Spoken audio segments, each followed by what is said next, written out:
हयग्रीव कौन है और हिंदू धर्म में कितने हयग्रीवों का वर्णन है? भगवान हयग्रीव श्रीहरि के 24 अवतारों में से एक हैं। हालांकि हिंदू धर्म में उनके अतिरिक्त हयग्रीव नाम के एक दानव, एक दैत्य और एक राक्षस भी हुए हैं। इसीलिए लोगों को ये शंका होती है कि वास्तव में हयग्रीव आखिरकार कितने थे। अलग अलग पुराणों में भी हयग्रीव के विषय में अलग अलग कथा दी गई है, जो इसे और भी जटिल बनाती है। तो चलिए इसे समझते हैं। भागवत पुराण के अनुसार हयग्रीव का सबसे पहला वर्णन मत्स्य अवतार के समय मिलता है। कथा के अनुसार हयग्रीव नाम का एक असुर था। कुछ लोग उसे दैत्य भी कहते हैं। हालांकि इसमें शंका है, क्योंकि दैत्य जाति की उत्पत्ति कालांतर में महर्षि कश्यप और दिति से हुई थी। हयग्रीव ने निद्रामग्न ब्रह्मा जी से वेदों को चुरा लिया और सागर की गहराइयों में चला गया। वेदों के लोप हो जाने से समस्त संसार में अज्ञानता व्याप्त हो गई।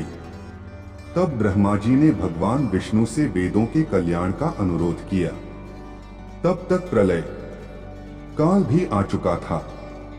ये देखकर भगवान विष्णु ने अपना पहला मत्स्य अवतार लिया और स्वयंभू मनु एवं सप्तर्षियों की रक्षा के साथ साथ उन्होंने जल में छिपे हयग्रीव का भी वध कर दिया और वेदों को पुनः प्राप्त किया। तत्पश्चात उन्होंने वेदों को परमपिता ब्रह्मा को लौटा दिया। इसी से मिलता जुलता विवरण आदि असुरों मधु और कैटभ के समय भी मिलता है।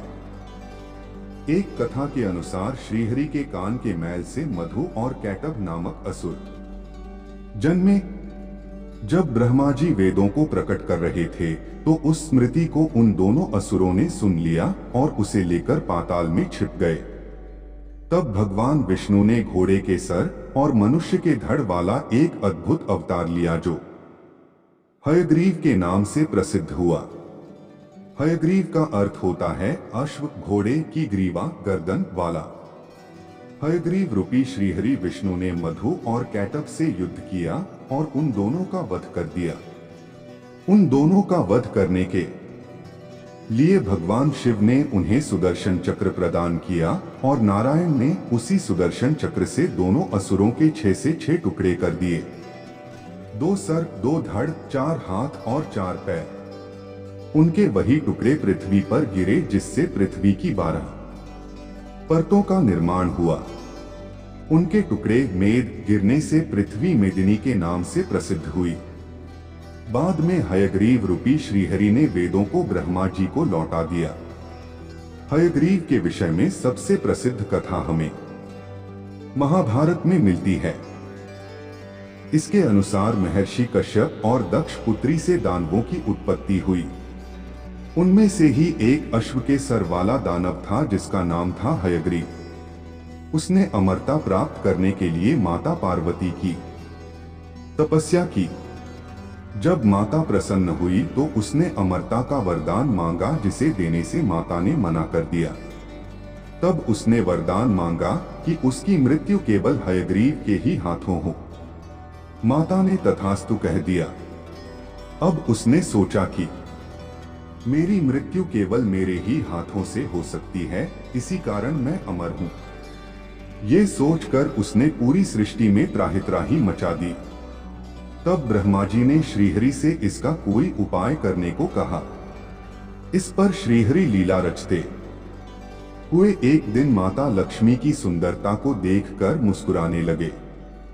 माता उनकी लीला समझ नहीं पाई और सोचा कि स्वामी उनका परिहास कर रहे हैं। तब उन्होंने श्रीहरि को श्राप दे दिया कि उनका मस्तक धड़ से अलग हो जाए। श्राप के बाद माता लक्ष्मी अपनी गलती पर विलाप करने लगी। तब श्रीहरि ने उन्हें समझाया कि सृष्टि के कल्याण के लिए उनका ये श्राप वरदान बन जाएगा। उधर हयग्रीव दानव ने अहंकार में आकर सीधे श्रीहरि विष्णु को ललकारा। वे तो वही चाहते थे। वे तत्काल उससे युद्ध करने पहुंचे। दोनों में घोर युद्ध आरंभ हुआ, किंतु माता पार्वती के वरदान के कारण श्रीहरि उसका वध नहीं कर रहे थे। इस प्रकार युद्ध करते करते 7 दिन बीत गए। 8वें दिन दोनों युद्ध विराम लेकर विश्राम करने लगे।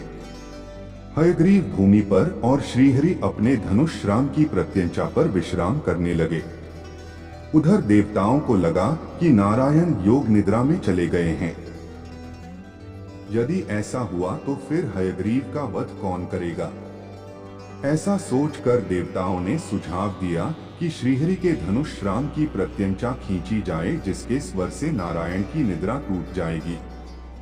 किंतु किसने इतना समर्थ था कि नारायण के धनुष की प्रत्यंचा खींचे? तब देवताओं ने ब्रह्मा जी से प्रार्थना की। देवताओं की प्रार्थना सुनकर ब्रह्मा जी ने अपने तेज से एक कीड़े को जन्म दिया और उसे श्राम की प्रत्यंचा काटने को कहा। विधाता के तेज से उत्पन्न उस कीड़े ने श्राम की प्रत्यंचा काट दी, जिससे एक कर्णभेदी स्वर उत्पन्न हुआ और उसी प्रत्यंचा से श्रीहरि की गर्दन कर गई। इस प्रकार माता लक्ष्मी का श्राप फलीभूत हुआ। ये देखकर देवता शोक में डूब गए कि अब हयग्रीव का वध कौन करेगा। तब वहां माता पार्वती प्रकट हुई और सबको दानव हयग्रीव को दिए गए अपने वरदान के बारे में बताया। उन्होंने ब्रह्मा जी से प्रार्थना की कि नारायण के धड़ में अश्व का मुख लगाकर उन्हें हयग्रीव रूप दिया जाए, जिससे वे हयग्रीव का वध कर सकें। तब ब्रह्मा जी ने तत्काल अश्विनी कुमारों को बुलाया, जो स्वयं हयग्रीव अर्थात अश्व के मुख वाले थे। देवताओं के वैद्यों अश्विनी कुमारों ने परमपिता के आदेश पर एक नील अश्व का मुख नारायण के धड़ पर लगा दिया और तब नारायण ने हयग्रीव अवतार लिया। अब माता पार्वती के वरदान के अनुसार श्रीहरि उसका वध कर सकते थे। तब उन्होंने तत्काल ही हयग्रीव दानव का वध कर दिया और सृष्टि को उसके अत्याचार से मुक्त करवाया। इन सभी कथाओं के अतिरिक्त भी रामायण में हयग्रीव नामक एक राक्षस का वर्णन है, जो रावण की सेना का एक सेनापति था। उसने रावण की ओर से उस युद्ध में भाग लिया और वीरगति को प्राप्त हुआ। हालांकि उसकी मृत्यु किसके हाथों हुई, इसका कोई स्पष्ट वर्णन नहीं मिलता।